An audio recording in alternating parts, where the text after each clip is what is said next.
That, ladies and gentlemen, hear me now. The world is full of people who will either love you or hate you, but one thing is certain: you cannot control what others feel. However, what you can control is how you respond to their hatred. So if people hate you, it's time to fix it now. First, let's establish one crucial truth. People's hatred is not always about you. It's about their perception, their experiences, their insecurities, and their pain. When someone looks at you with disdain or bitterness, it's often a reflection of their own brokenness, not your reality. But that doesn't mean we should ignore it. You see, no one wakes up in the morning and says, I want to be hated today. We are creatures made for connection, designed to work together, to build, to grow. But what happens when that connection is severed, when the ties of respect, love, and trust are broken? Hatred festers. And it's at that moment that you must ask yourself, what role did I play in this? Did I speak words that wounded? Did I ignore the opportunity to make peace? Did I, by my actions or my inactions, allow the seed of hatred to grow?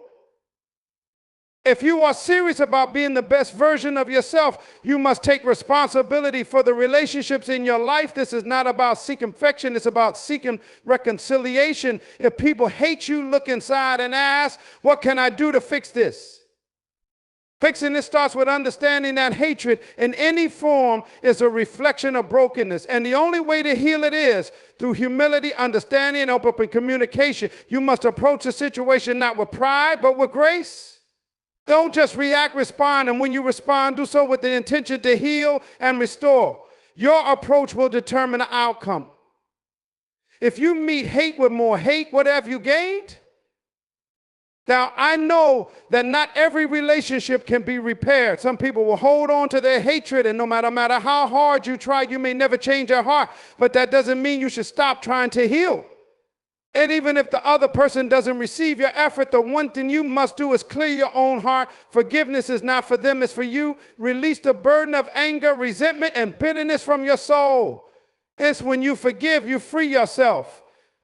Listen, the world is full of division, conflict, and misunderstanding, but the true leader doesn't walk away from their problems. They confront them head on. Fix it now. If you know there is someone in your life who hates you, if there's a conflict that's been lingering, don't wait for the perfect time. The time to act is now. Start the conversation. Speak with kindness. Be open to hearing their pain, and when necessary, apologize for your part in it. But also understand that some people will never like you, and that's okay. You are not meant to be loved by everyone. You are meant to fulfill a purpose, to walk in the fullness of your calling. And if people hate you for it, then their rejection becomes a stepping stone to your destiny. Don't let their hate define you, let it refine you. Take your precision, it's a poem, self-lifting dolls and because what Mike is per self for new and not for poor. The question is, will you be the bigger person? Will you choose peace over pride? Will you choose resolution over resentment? If you want to move forward, you must be willing to fix what is broken, not just for others, but for yourself.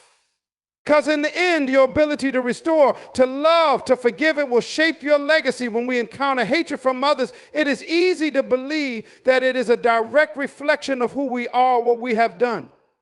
However, this is often not the case. The reality is that people's hatred is more often a reflection of their own inner struggles, insecurities, and personal pain rather than any fault of ours. Understand this, we must dig deeper into human behavior and psychology.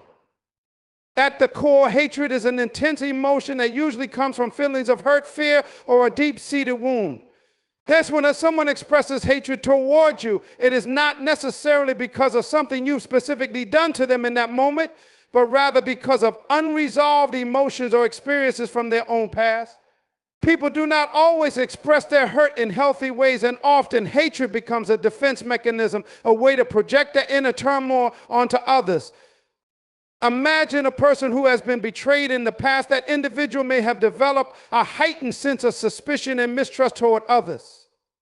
That when they encounter someone who reminds them even subconsciously of the person who hurt them, they may feel a surge of anger and hostility toward that individual. This reaction is not because you have wronged them, but because their mind has associated you with an unresolved experience of betrayal. In this way, the hatred they feel is not really about you at all. It is about the hurt that lies deep within them, often going back to earlier experiences in their life. Thus, moreover, people who feel inadequate or insecure are more likely to project their own self-doubt onto others. If a person feels threatened by your success, your confidence, or the way you carry yourself, they might respond with jealousy or even disdain. Their hatred may not be rooted in any negative action you've taken toward them, but instead stems from their own feelings of inferiority or fear of not measuring up. It's a defense mechanism to protect their fragile sense of self. They may believe that by attacking you or belittling you, they are somehow lessening the discomfort they feel about their own shortcomings. It is also important to recognize that the world we live in today is one of constant comparison and competition. In many social circles, people are encouraged to measure their worth against others. Our social media, for example, constantly showcases the highlights of people's lives, creating a culture where individuals often feel inadequate when comparing their own realities to the curated images of others.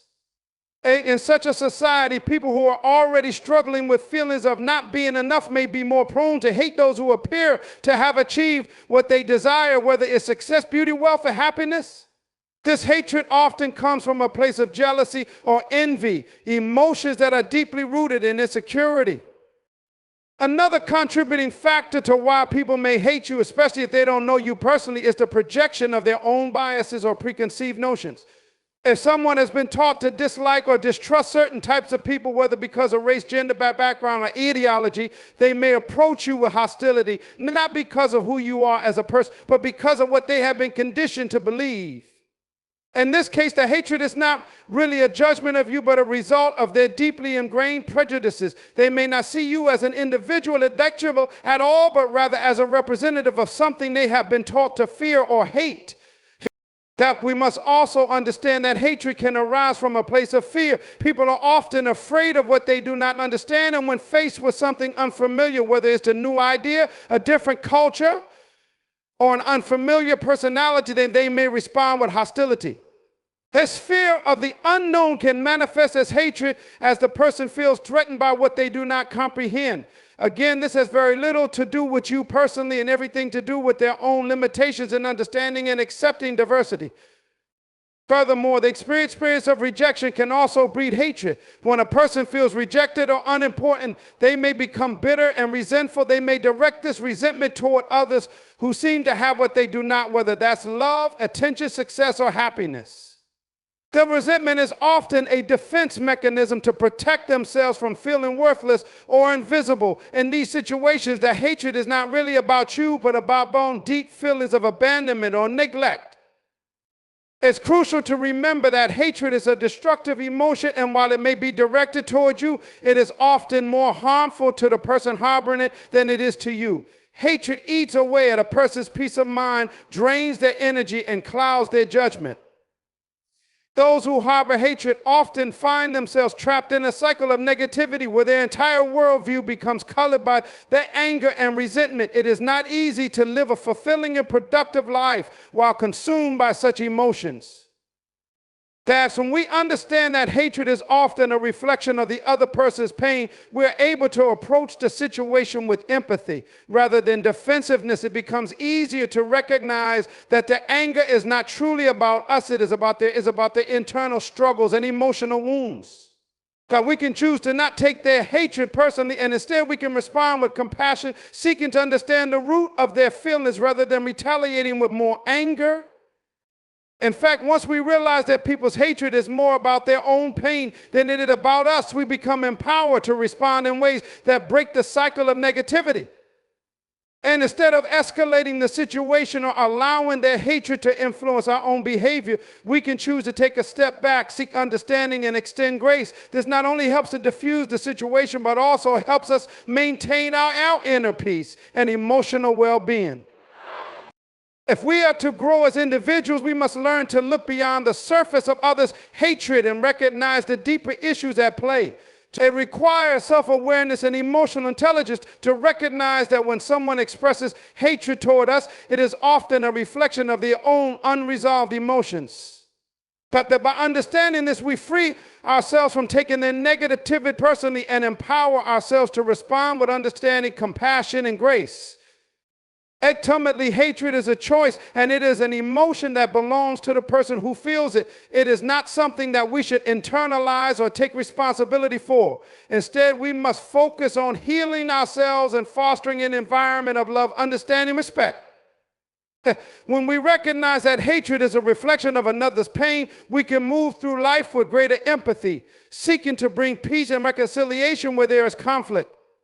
That's when we find ourselves in the midst of conflict or broken relationships. One of the most important things we can do is take responsibility for our actions and words. In a world that often encourages us to blame others for the difficulties we face, it can be easy to point the finger and assume that others are entirely at fault. However, the truth is that every relationship, whether personal or professional, involves two parties, and we all play a role in shaping the dynamics of those relationships. This is especially true when we consider the idea of reconciliation and healing. Taking responsibility does not mean that we take all the blame, but it means recognizing the part we have played, whether knowingly or unknowingly, in contributing to the situation. So in the context of relationships, taking responsibility is about understanding that our actions, words, and even our silence can have an impact on others. We often fail to realize how much our behavior affects the people around us. Sometimes we may unintentionally hurt someone with a careless comment or a lack of empathy. Other times we might avoid addressing an issue hoping it will resolve itself, but in doing so we may allow misunderstandings or hurt feelings to fester. Taking responsibility involves acknowledging that we have a role to play in the conflict regardless of whether we intended to cause harm or not. This is not to say that we should bear the burden of all the pain or miscommunication in a relationship. No, taking responsibility is not about taking all the blame. It is about being honest with ourselves and with the other person involved, recognizing how our actions have affected the situation and being willing to make things right. It's about looking at ourselves and asking, how did I contribute to this? And what can I do to heal this situation? Only when we take responsibility for our part can we begin to move forward with healing and reconciliation. So one of the most powerful ways we can take responsibility in relationships is through our communication. Often conflict arises because of poor or unclear communication. We may say something that is misunderstood or fail to express ourselves in a way that makes our intentions clear. Taking responsibility in this context means owning up to our part in the breakdown of communication. It means being open to listen to the other person's perspective and acknowledging when we said something that has caused hurt, even if it wasn't our intention. Sometimes a simple apology or an honest conversation can go a long way in repairing the damage caused by a misunderstanding. However, taking responsibility also involves a willingness to address the deeper issues that may have led to the conflict. It's not enough to just apologize for a specific action or comment. We need to look at the root cause of the problem and be willing to take ownership of the underlying issues. For example, if you've been avoiding difficult conversations or shutting down emotionally, it's important to recognize that this behavior may have contributed to the strain in the relationship. Acknowledging that you've been distant or uncommunicative is an essential step toward taking responsibility and working toward change. Additionally, taking responsibility means being accountable for our emotions and reactions. It's easy to blame others for how we feel, especially when we're hurt or angry. But the truth is, our emotional responses are often within our control. Because while we can't always control what happens to us, we can control how we respond. If we react impulsively or allow our emotions to dictate our behavior, we may say or do things that we later regret. Taking responsibility means recognizing when we've allowed our emotions to drive our actions, and it means taking steps to regulate our responses in a more constructive manner. This might involve taking a step back in the heat of the moment, practicing mindfulness, or seeking to understand the other person's point of view before reacting. It is also important to recognize that taking responsibility requires vulnerability. It's not always easy to admit when we've made mistakes or when we've hurt someone. Our pride often gets in the way, and we may be reluctant to apologize or admit fault because we fear rejection or judgment. But true growth and healing happen when we are willing to let go of our pride and face the discomfort of owning up to our mistakes. Being vulnerable means being honest with ourselves and others, and it allows us to move past the fear of being wrong and focus on the importance of repairing the relationship. It's important to remember that vulnerability is not a sign of weakness, it's a sign of strength and maturity. It takes courage to take responsibility for actions and to approach the other person with a humble heart. Taking responsibility, this might mean changing a behavior, setting clear boundaries, or making a conscious effort to communicate more effectively in the future. It's about making a commitment to do better and showing through our actions that we are genuinely invested in improving the relationship. Taking responsibility is not just about words, it's about the follow through. It's about demonstrating that we care enough to make changes for the betterment of the relationship and for our own personal growth.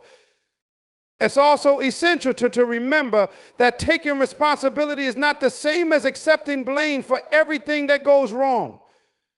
In any relationship, there are always two sides to the story, and it's important to recognize that the other person has their own experiences and perspectives.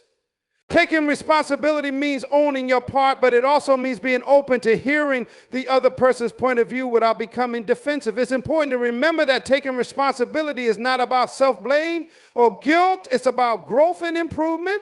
By acknowledging our own role, we open the door for the other person to do the same, creating a space for mutual understanding and healing. Ultimately, taking responsibility is about being honest, accountable, and proactive. It's about acknowledging that we have a role to play in every relationship and that our actions, words, and behaviors shape the dynamic between us and others. And it's about recognizing when we've made mistakes, apologizing when necessary, and making the effort to repair the damage. Taking responsibility doesn't just help to heal the relationship, it also helps us grow as individuals. It fosters self-awareness, emotional intelligence, and maturity, all of which are essential for building strong, healthy relationships. In the end, it is through taking responsibility that we are able to cultivate peace, understanding, and connection, not just with others, but with ourselves as well. Forgiveness is a powerful force that has the ability to transform our lives, and yet it is often one of the most challenging things to practice, especially when we have been wronged or hurt by others. How many people misunderstand forgiveness as excusing or condoning someone's harmful actions, but true forgiveness is about freeing ourselves from the grip of resentment and anger.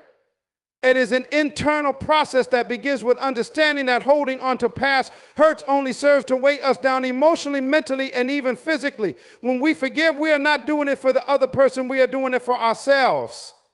Forgiveness is a gift we give to ourselves, not a favor we offer to others.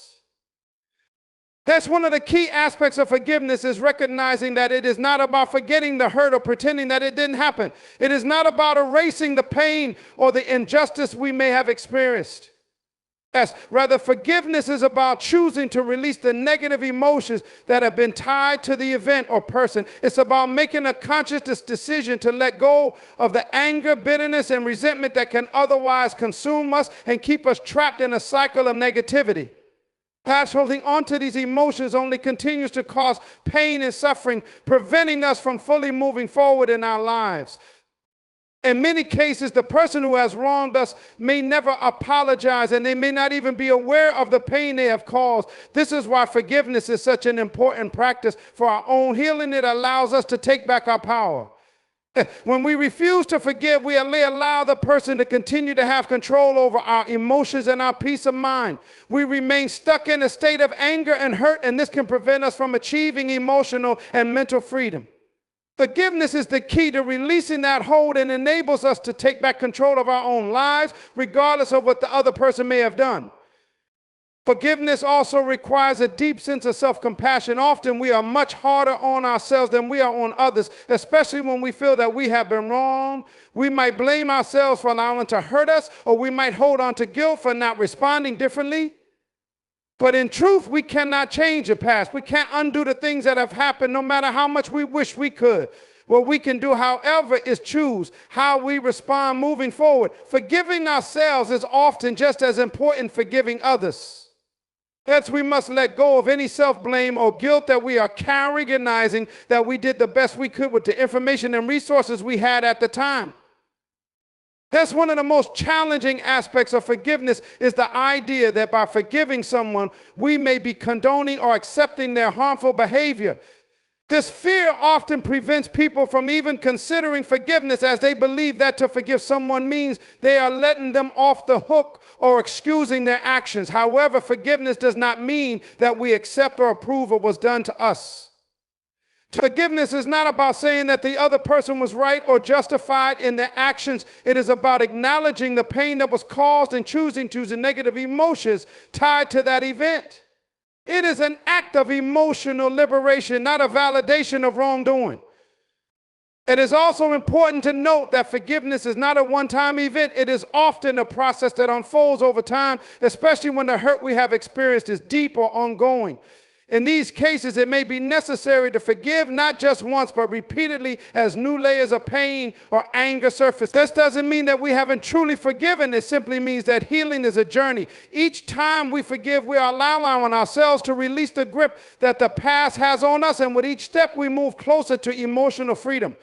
It is a practice that requires patience, compassion, and persistence. One of the key components of forgiveness is empathy. To forgive, we must be able to step outside of our own pain and try to understand the other person's perspective. This doesn't mean we excuse their behavior, but rather to acknowledge their humanity. Often people who hurt others are themselves struggling with their own issues, pain, and unresolved emotions. By understanding this, we are able to recognize that their actions may have been influenced by their own suffering, even though it does not make it right. This understanding does not diminish the wrong that was done, but it can help us release the emotional hold that the person's actions have over us. Forgiveness also requires us to practice emotional maturity. It is easy to fall into the trap of revenge or retaliation when we feel wrong. We might want the other person to feel the same pain they caused us, or we might want them to apologize and admit their wrongdoing. However, these desires are often rooted in ego and pride. The desire for revenge is a natural human instinct, but it does not lead to healing. It only perpetuates the cycle of pain. Forgiveness, on the other hand, requires us to rise above our ego and take the higher road. That it allows us to break free from the toxic patterns of revenge and retaliation that can keep us locked in negative emotions.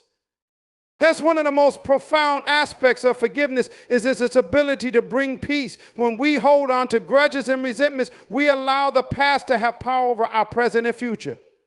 Plus, we may carry these emotions with us into new relationships, making it harder to trust, to love, and to fully experience life. However, when we forgive, we release the past and we open ourselves up to greater peace and happiness. But forgiveness creates space for healing and growth. It allows us to move forward rather than staying stuck in a cycle of bitterness and anger. By choosing forgiveness, we choose peace. Lastly, forgiveness is not just a mental or emotional decision, it is also a physical one. Studies have shown that holding on to anger and resentment can have negative effects on our physical health. Chronic stress, anxiety, and depression are often linked to unresolved emotional pain, and these conditions can take a toll on our bodies. Forgiveness has been shown to have the opposite effect, promoting better mental and physical health. Plus, when we let go of grudges, we reduce stress and promote healing in our bodies. Forgiveness frees us not only emotionally, but also physically, as it releases the toxins of anger and resentment that can accumulate over time. Forgiveness is ultimately a journey of self-liberation. It is about releasing the hold that past pain has on us and reclaiming our emotional freedom. By forgiving, we free ourselves from the shackles of anger, bitterness, and resentment, and we create space for peace, growth, and healing. And it is a choice that we make not for others, but for ourselves, so that we can move forward with a light heart, unburdened by the weight of the past. Moving forward is one of the most important aspects of personal growth and transformation. It requires an unwavering commitment to progress even when faced with setbacks, disappointments, or painful experiences. Too often, people find themselves stuck in the past, unable to move beyond previous failures or unresolved issues. The weight of past mistakes, hurts, or regrets can hold us back from stepping into the future that we are meant to create for ourselves. That's to truly move forward, we must understand the importance of not allowing the past to define us and recognize that our power lies in our ability to make the choice to evolve and grow. And one of the first steps in moving forward is recognizing that we are not defined by our past. Many people live their lives with the belief that their past actions, failures, or experiences have determined their future. However, this is simply not true. Our past does not have to dictate our future unless we allow it to. Every day is a new opportunity to make different choices, to take new actions, and to move closer to the life we envision for ourselves. The moment we accept that our past is not our permanent identity, we begin to free ourselves from the limiting beliefs that can keep us tethered to old patterns of behavior. Now, it's essential to understand that failure and mistakes are not final. They are part of the learning process. Many people view failure as something to be ashamed of, or as evidence that they are incapable of achieving their goals. But failure is an essential part of growth. Every successful person has experienced failure at some point. The key is to view failure not as an end, but as a lesson that can help us grow. That's when we understand that failure is an inevitable part of life and is not a reflection of our worth. We can begin to embrace it and use it as a stepping stone to greater success. And in order to move forward, we must also let go of the past, especially the negative experiences that continue to haunt us. This includes the mistakes we have made, the wrongs that have been done to us, and the people who have hurt us. Yes, while it's important to acknowledge these experiences, we cannot allow them to control our present and future. Holding on to anger, resentment, guilt, or regret can keep us stuck in a cycle of negativity.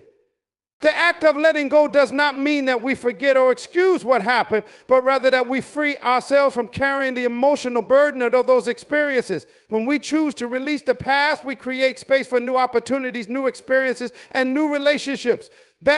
That moving forward also requires us to take responsibility for where we are in life. It's easy to blame others, circumstances, or situations for where we find ourselves, but true growth comes when we take ownership of our choices and actions.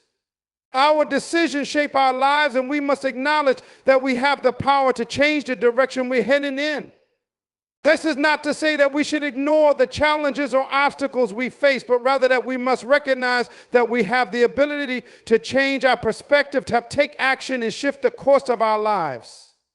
That's when we stop waiting for external circumstances to change and start taking responsibility for our own actions, we begin to realize just how much power we truly have. Another important aspect of moving forward is embracing change. Change can be uncomfortable, and it often involves stepping into the unknown. However, growth and transformation cannot happen without change. The fear of change can hold us back from reaching our full potential, but the truth is that staying stagnant is often more painful than the discomfort of change. Embracing change means being willing to let go of old habits, beliefs, and patterns of behavior that no longer serve us.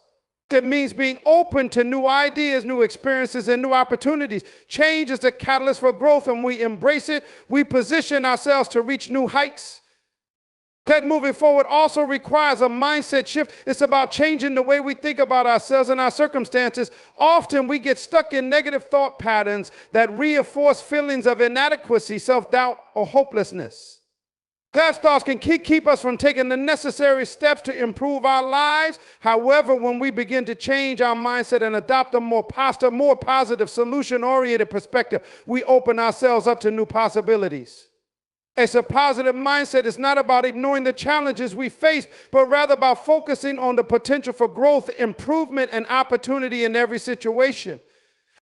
That's one of the most powerful ways to move forward, is to develop a clear vision for our future. When we don't have a clear direction or purpose, it's easy to feel lost or aimless.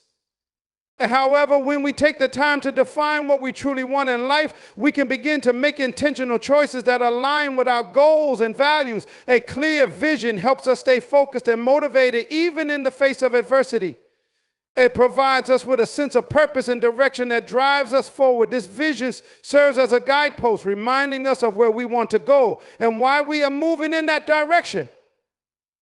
Taking action is another crucial element of moving forward. It's one thing to have a vision or a desire for change, but without taking consistent and intentional action, that vision will remain just as an idea without substance. Even if progress feels slow or uncertain, the important thing is that we are consistently moving forward step by step.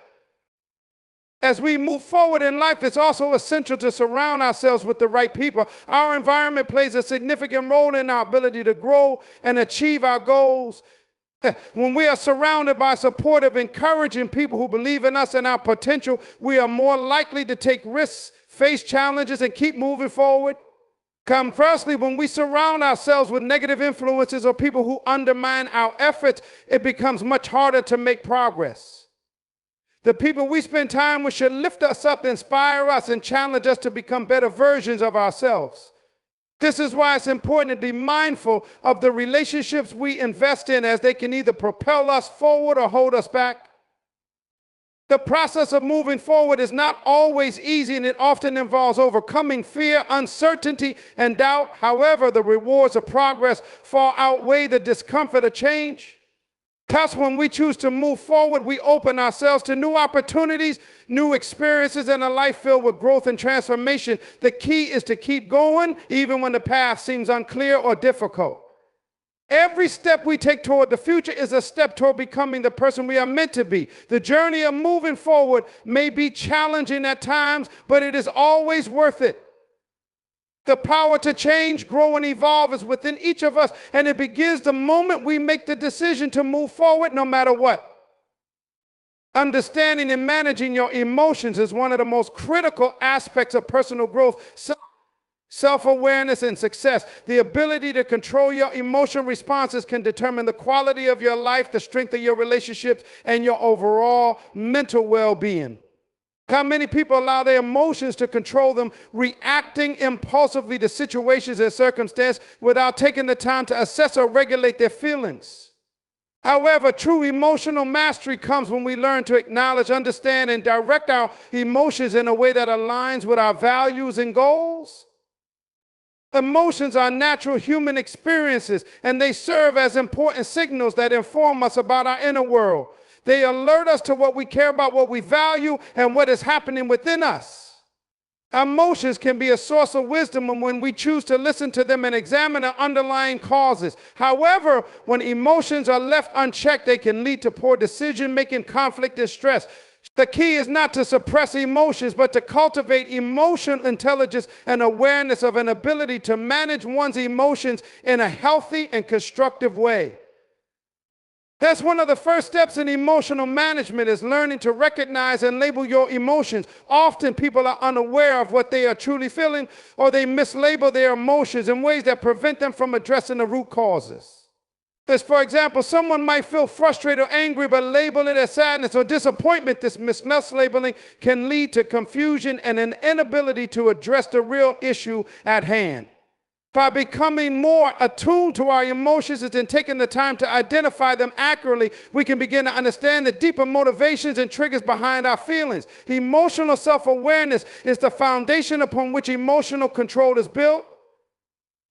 Another key element of emotional regulation is understanding the causes and triggers of our emotions. Emotions don't arise in a vacuum. They are often the result of past experiences, beliefs, or expectations. Understanding what causes us to feel a certain way allows us to better anticipate and manage our emotional responses in the future. For example, if you know that you tend to become frustrated when things don't go according to plan, you can prepare yourself for that emotion and take steps to regulate it when it arises. This might involve developing healthier coping mechanisms such as deep breathing, mindfulness, or reframing your perspective. By understanding the root causes of your emotions, you gain the ability to take control of how you respond to them. That's one of the most important aspects of emotional intelligence, is the ability to regulate your emotional responses, especially in situations that are stressful, challenging, or conflict-laden.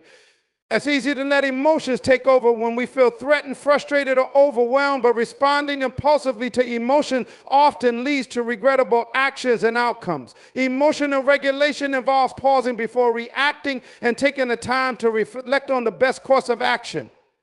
So this may require practicing techniques such as deep breathing, mindfulness, or self-talk to calm yourself and gain perspective on the situation. By learning to pause and respond thoughtfully rather than reacting impulsively, we can make more rational, measured decisions. A key part of emotional regulation is learning to manage your triggers. Everyone has certain people, situations, or circumstances that can quickly provoke an emotional reaction. By identifying your emotional triggers, you can begin to take proactive steps to avoid or manage them. For example, if you know that certain interactions with a specific person tend to leave you feeling angry or upset, you might work on developing healthier communication strategies with that person or take steps to distance yourself from the situation when possible.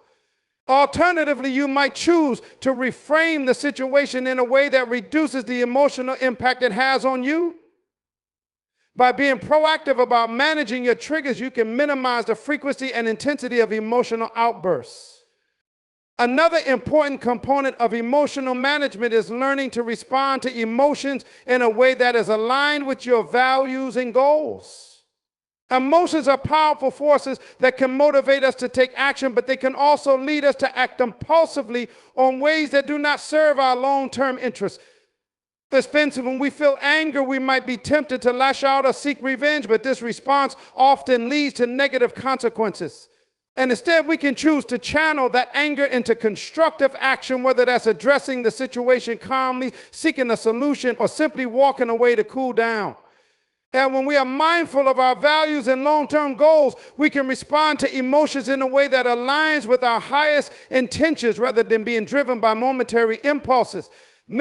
Developing emotional resilience is another key aspect of emotional mastery. Life is full of ups and downs, and we are all going to face challenges, disappointments, and losses. Emotional resilience is the ability to bounce back from these setbacks without letting them define or overwhelm us. That resilience doesn't mean ignoring or suppressing our emotions. Rather, it means acknowledging the pain, disappointment, or frustration we feel and finding ways to cope with it in a healthy manner. Emotional resilience allows us to stay grounded, focused, and optimistic even when things don't go as planned. It is the ability to view challenges as opportunities for growth and to remain steadfast in our pursuit of our goals, despite the inevitable obstacles that arise along the way. Part of building emotional resilience is developing a strong sense of self-worth and self-compassion. People who lack confidence in themselves or who are highly critical of their own feelings may struggle to manage their emotions effectively. That when we don't believe that we are worthy of feeling good or that our emotions are valid, we may be more likely to suppress or deny our feelings. Self-compassion, on the other hand, allows us to embrace our emotions without judgment. By treating ourselves with kindness and understanding, we create an environment in which our emotions can be processed and regulated in a healthy way. That self-compassion also allows us to forgive ourselves when we make mistakes and to learn from those experiences rather than dwelling on guilt or regret. A critical aspect of emotional mastery is the ability to build healthy relationships with others. Emotions are deeply interconnected with our interactions and relationships, and learning to manage our emotions in relation to others can significantly improve the quality of our connections.